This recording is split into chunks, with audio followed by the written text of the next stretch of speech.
Olá, boa tarde. A Livraria do Supremo Tribunal Federal completa 15 anos hoje. O espaço reúne publicações sobre os principais julgamentos e decisões da Suprema Corte. Desde que foi inaugurada em 2008, mais de 62 mil obras já foram vendidas. Eu sou Rafaela Vivas e esse é um dos destaques do dia. Agora vamos aos demais. Supremo Tribunal Federal decide que polícia pode pedir compartilhamento de dados ao Conselho de Controle de Atividades Financeiras sem autorização judicial prévia. STF entende que pessoas jurídicas não podem apresentar mandado de segurança ao Superior Tribunal de Justiça contra decisões de tribunais. E ainda, na Paraíba, comunidades quilombolas e indígenas têm acesso a serviços da Justiça Eleitoral do Estado.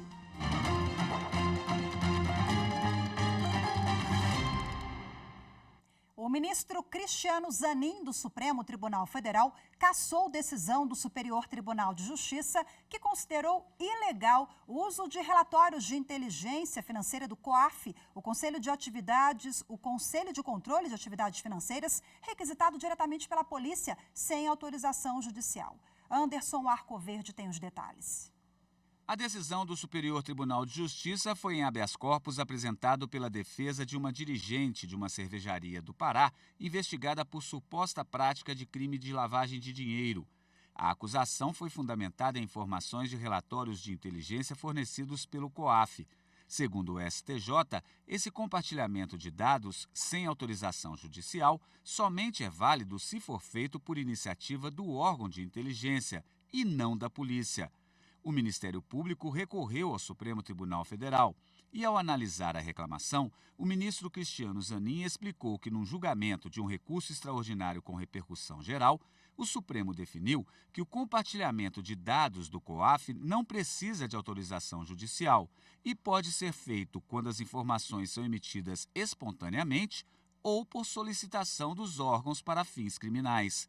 Segundo o ministro, a decisão do STF não permite a interpretação feita pelo Superior Tribunal de Justiça.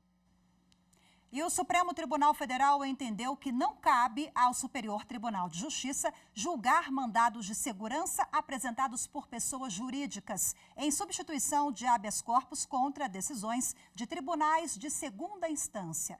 O repórter Bruno Silveira tem as informações. A decisão por unanimidade foi em julgamento da segunda turma do STF em plenário virtual. Os ministros analisaram um recurso extraordinário em mandado de segurança apresentado pela JBS. A empresa foi denunciada, ao lado de outras duas, por crimes ambientais e, após o processo ser extinguido contra todos, o Tribunal de Justiça do Mato Grosso estabeleceu a continuidade da ação apenas contra a JBS. A empresa recorreu ao STJ, que se declarou incapaz de julgar o mandado de segurança com base na súmula 41, que afasta a competência da Corte para processar e julgar mandados de segurança contra atos de outros tribunais. No Supremo, a JBS alegou que, no caso, só caberia o mandado de segurança, já que não é possível apresentar habeas corpus para pessoas jurídicas. Em decisão individual, o relator ministro André Mendonça negou o pedido da empresa, que apresentou o agravo regimental julgado pela segunda turma. No voto que manteve a decisão, Mendonça reiterou que, no caso de legalidade, empresas não podem pedir habeas corpus, sendo o mandado de segurança a via processual adequada para pessoas jurídicas questionarem atos em ações penais do poder público. O relator explicou, no entanto, que no caso específico dos autos, entre as atribuições previstas ao STJ pelo artigo 105 da Constituição, não está a competência para julgar mandado de segurança contra atos de outros tribunais. O uso desse dispositivo constitucional deve obedecer às normas processuais relacionadas à repartição da competência jurisdicional. O juiz Jorge Gustavo Serra de Macedo Costa, da Justiça Federal em Minas Gerais, determinou que o jogador de vôlei Wallace tem a pena de 3 meses e 15 dias de detenção, substituída por multa de R$20 mil. O jogador de vôlei é acusado de incitar a violência em uma postagem nas redes sociais em que ameaçou o presidente Lula. O caso ocorreu em janeiro deste ano. Olha só, na ocasião, o atleta, ele foi suspenso temporariamente pelo Cruzeiro, além de ter sido suspenso também na época dessa postagem pelo Conselho de Ética do Comitê Olímpico do Brasil. O Wallace também foi banido de todas as competições de vôlei até o fim da temporada, mas o atleta recorreu da decisão e defendeu o time de Belo Horizonte na final da Superliga de Vôlei. Após uma ação do Ministério Público Federal, o governo do Acre inaugurou o primeiro ambulatório de atendimento especializado para transexuais e travestis. Quem tem os detalhes é o repórter Márcio Fontinelli. Desde 2022, a Procuradoria Regional dos Direitos do Cidadão no Acre pedia a criação do laboratório especializado no atendimento de saúde a pessoas transexuais e travestis. Agora, o secretário estadual de Saúde informou ao MPF sobre as iniciativas para a implantação do Centro de Saúde Especializado na capital acreana.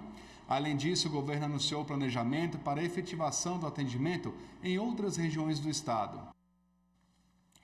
O TRT-5 desenvolveu uma nova sistemática para a designação de juízes das 88 varas do trabalho na Bahia.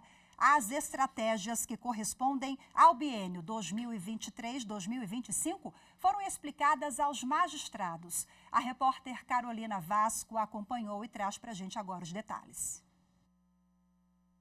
A Corregedoria do TRT da Bahia, junto com a presidência do Regional, promoveu uma reunião com os magistrados para expor a nova sistemática de designação de juízes durante a gestão de 2023 a 2025. Uma reunião de diálogo para podermos estreitar esta relação entre os juízes e a nova administração e apresentar os planos da presidência, da Corregedoria, enfim, da administração do TRT para esse biênio que dizem respeito aos juízes, as suas designações, as suas férias, enfim, uma série de aspectos que interferem no trabalho do magistrado, na sua vida e na sua produtividade. Eu acho que o resultado vai ser muito bom, porque todas essas propostas foram ditadas a partir de 4 pilares. O primeiro pilar, o pilar do pertencimento, o pilar da segurança. Os juízes vão ter que ser convocações com mais tempo, fixo por escolhas deles. O segundo pilar, o pilar do incentivo. O terceiro pilar, a questão da saúde. E o quarto pilar, da felicidade. As propostas foram apresentadas após um estudo sobre a divisão de trabalho nas varas do TRT-5. Diversos dados foram levados em consideração, exemplo do número de demandas novas em cada unidade jurisdicional, o acervo em sede de execução, o acervo em sede de liquidação. E com base nisso foi apresentado um novo plano de trabalho que tem como objetivo primordial ensejar uma estabilidade nas convocações e nas designações do magistrado, para que o magistrado pertencente a cada unidade jurisdicional ele possa ter condições de trabalho adequadas para melhorar os números do nosso tribunal. Esse que é o objetivo, é nós conversarmos para encontrarmos soluções juntos. E foi muito proveitoso, né? A mesa diretora se mostrou bastante preocupada em valorizar os juízes do trabalho, bastante preocupada em melhorar as condições de trabalho dos juízes de primeiro grau. A seguir, 15 anos da Livraria do Supremo Tribunal Federal. Vamos falar daqui a pouco sobre algumas curiosidades, as publicações e muito mais. Fique com a gente, voltamos já.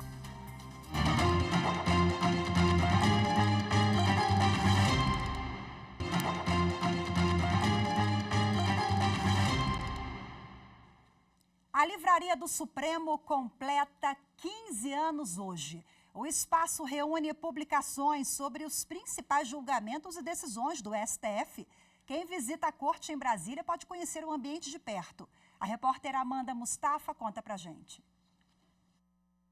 São 55 obras à venda que vão desde exemplares da Constituição Federal, passando pelo regimento interno do STF, a coleções sobre os principais julgados, a vida e a obra de ministros que passaram pelo Supremo e cadernos de jurisprudência sobre direitos humanos. A livraria tem um papel muito importante na divulgação da jurisprudência do tribunal, da memória institucional e também de acesso da população à jurisprudência do tribunal.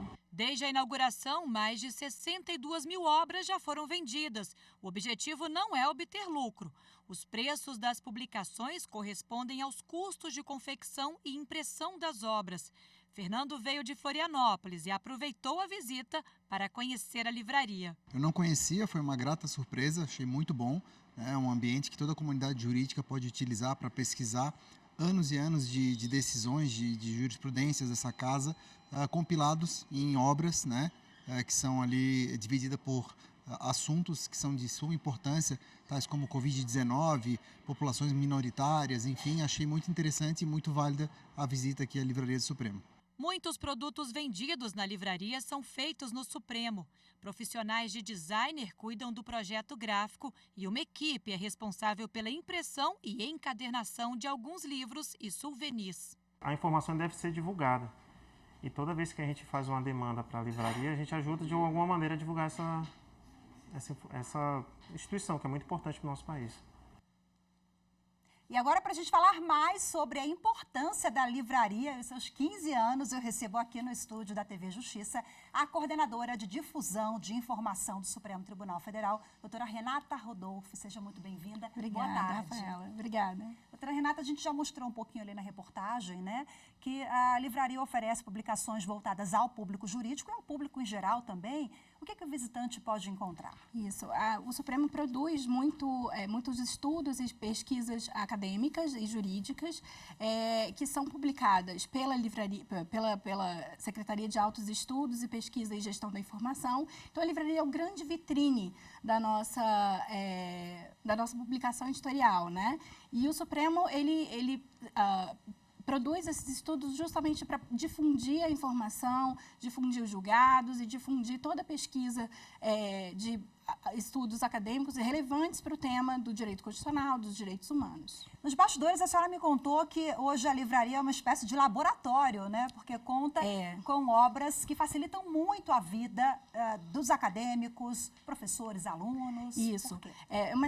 A Secretaria de Altos Estudos funciona como se fosse uma espécie de laboratório do conhecimento. Uhum. Então, toda a produção da pesquisa é feita lá, a produção editorial também é feita dentro da EDIP, que é a nosso editorial, e depois também algumas obras são impressas aqui pela encadernação e algumas obras são impressas em gráficas externas. E os temas, como é que é feita o levantamento para que essas publicações sejam divulgadas? São decisões da mais alta corte do país que têm relevância jurídica, econômica, social. Isso, né? Exato. Principalmente publicações relacionadas a direitos fundamentais. A gente tem um caderno de jurisprudência do STF, que é uma parceria entre o CNJ, a STF e o Max Planck, voltado para direitos humanos. Então, a gente já tem uma coletânea de que já tem 4 obras lançadas: LGBTQIA, direito das mulheres, povos indígenas e também gênero, se eu não me engano. Tem mais uma, mas tem mais 2 para serem lançadas em breve. Uma é sobre liberdade, pessoas privadas de liberdade e liberdade de expressão e novas tecnologias, que é um tema bem atual. Uhum. Agora, tem sim um campeão de vendas? Tem, a Constituição e Supremo. Para você ter uma ideia, a 3ª edição, ela já foi reeditada várias vezes, mas a 3ª edição vendeu mais de 5 mil cópias. Olha, e o que trata essa obra? Ela fala sobre a Constituição e algumas informações relacionadas à jurisprudência do Supremo de acordo com os artigos da Constituição. Mas uma obra que também é muito bem vista pelo público são as Constituições de bolso, a versão de bolso, ou as Constituições comemorativas, como, por exemplo, a última que teve na capa e na contracapa a bandeira do Brasil representada por obras do Volpi e do Emanuel Nasser. E essa Constituição de bolso que a doutora Renata está falando é uma bem pequenininha, realmente isso. É linda, gente.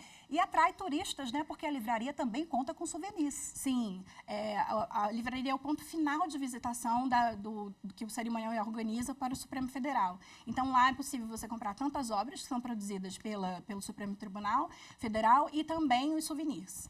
Agora, as vendas de publicações não ocorrem somente na livraria física, né? Não, a gente tem a livraria física, que fica aqui no anexo 1, térreo, mas a gente também tem a livraria virtual, que é a livraria do Supremo, .stf.jus.br. Lá você pode adquirir todas as obras que são produzidas aqui, comprá-las impressas ou também adquiri-las de forma gratuita, em versões em PDF, em versões de audiolivro e outras versões também que estão disponíveis lá. Agora eu quero falar um pouco sobre um dos eixos da gestão do presidente ministro Barroso, né? Primeiro que essa comunicação maior com a sociedade, de uma forma mais palatável, para que o cidadão compreenda a linguagem jurídica. Já são divulgados informes à sociedade, com resumos das decisões. E essas publicações também, elas estão sendo divulgadas algumas para o público, direito internacional, visando essa relação, né? Em outros idiomas, doutora. Isso, exato. A intenção é traduzir algumas obras para o inglês e para o espanhol, para poder difundir a jurisprudência do Supremo Tribunal para outras cortes e para o mundo todo, de uma forma geral, para a área acadêmica, para pesquisadores. E também a gente já tem produção de obras em inglês, por exemplo, que é o Case Law Compilation. A gente tem parcerias com instituições internacionais, que é o caso do Caderno de Jurisprudência, do STF. Então, a gente tem trabalhado com essa internacionalização do Supremo dessa maneira também. A Constituição Federal, por exemplo, já está em alguns idiomas e até na língua indígena. A gente tem a Constituição em inglês e em espanhol. Em espanhol, inclusive, está sendo atualizada recentemente. E tem a Constituição em língua indígena também, que foi uma obra lançada durante a gestão da ministra Rosa Weber. Quais são as próximas publicações agora para 2024? Sim, a gente tem cadernos de jurisprudência sobre liberdade de expressão e novas tecnologias e pessoas privadas de liberdade. Tem também várias pesquisas sendo realizadas na Coordenadoria de Pesquisa Judiciária, que também vão render publicações e mais algumas que ainda estão sob sigilo.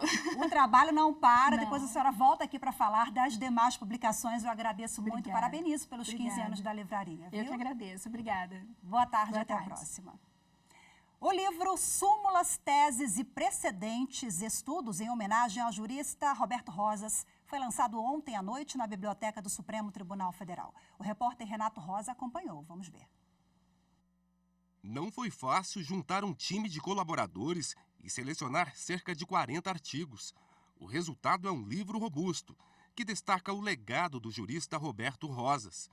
O ministro Luiz Fux foi um dos que contribuíram com o trabalho. Ao se debruçarem sobre a jurisprudência, o primeiro livro a ser lido é o livro do professor Roberto Rosas, desse querido amigo, um homem generoso, humano, amigo dos amigos e, acima de tudo, um merecedor das maiores homenagens do Supremo Tribunal Federal, porque transformou as súmulas do Supremo Tribunal Federal, na origem de Vitor Nunes Leal, em um trabalho acadêmico magnífico, um livro absolutamente indispensável. A obra Súmulas, Teses e Precedentes, Estudos em homenagem a Roberto Rosas, tem como coordenadores o ministro Gilmar Mendes, que não pôde comparecer ao lançamento, e o professor e advogado Victor Marcel Pinheiro.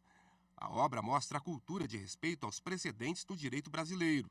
Os artigos exploram temas da teoria do direito e do direito constitucional para avaliar de que maneira os precedentes judiciais, em diversas dimensões, têm ganhado cada vez mais importância. Conversando com o ministro Gilmar, surgiu essa ideia de a gente organizar uma coletânea de artigos com diversos juristas que escrevem sobre o tema, que pesquisam na área, para justamente compilar, organizar esse material e fazer uma obra dedicada ao professor. Roberto Rosas nasceu no Rio de Janeiro, formado na Faculdade Nacional de Direito da Universidade do Brasil, hoje uma unidade da Universidade Federal do Rio. Após o doutorado, veio a Brasília em 1965 para ser assessor jurídico do STF. Foi advogado do BNDES, procurador do Tribunal de Contas do Distrito Federal. Aliado à vida acadêmica, teve o segundo título de doutor pela Universidade de Brasília, onde foi professor. Ao agradecer a homenagem, pontuou a importância dos precedentes. É muito importante você ter num tribunal uma uniformidade de julgamentos. Não é possível você A mesma questão, você ganha, eu perco. O outro ganha, o outro perde. A mesma questão, a mesma lei, os mesmos fatos. Essa é uma incoerência total, uma injustiça que ninguém aceita. E por isso, quando você vai no precedente e respeita o precedente, você, na verdade, está fazendo justiça. A seguir, Tribunal Regional Eleitoral da Paraíba realiza até o fim do ano o projeto Justiça Eleitoral Itinerante. Os detalhes, daqui a pouquinho, voltamos já.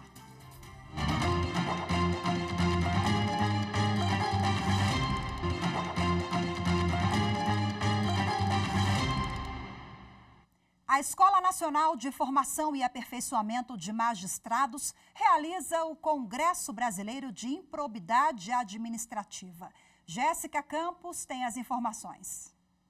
O evento reúne ministros, membros da magistratura estadual e federal, do Ministério Público, da Advocacia, operadores do direito e especialistas da área jurídica para debater as recentes mudanças da legislação que dispõe sobre as sanções aplicáveis em casos de prática de improbidade administrativa. O ministro do STJ e diretor-geral da Infam, Mauro Campbell Marques, ressaltou a importância de se discutir e entender as interpretações dadas a essas alterações na lei. A lei de improbidade, por ter sido amplamente modificada pela Lei 14.230 de 2021, tem sido considerada por grande parte da doutrina especializada como uma verdadeira nova legislação.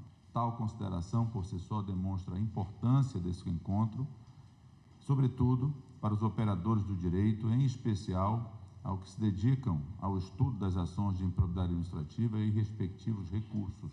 O congresso foi realizado pela Escola Nacional de Formação e Aperfeiçoamento de Magistrados, a Infam, em parceria com a Rede Nacional de Escolas da Magistratura. E a conferência de abertura foi realizada pelo ministro do Supremo Tribunal Federal, Alexandre de Moraes, que destacou os principais desafios trazidos pela mudança legislativa. Os temas escolhidos para serem debatidos durante 2 dias passaram por questões como a natureza jurídica da lei e a independência das instâncias sancionatórias, o elemento subjetivo dos atos de improbidade, sanções, prescrições, acordos de não persecução cível, além de diversos aspectos desafiantes para a resolução de ações de improbidade administrativa. E uma correção, você acabou de assistir a reportagem da Jéssica Castro e não Jéssica Campos, como eu falei. E o Tribunal Superior Eleitoral firmou parceria na área acadêmica de direito eleitoral. As informações você confere agora com a repórter Mariana Fabre.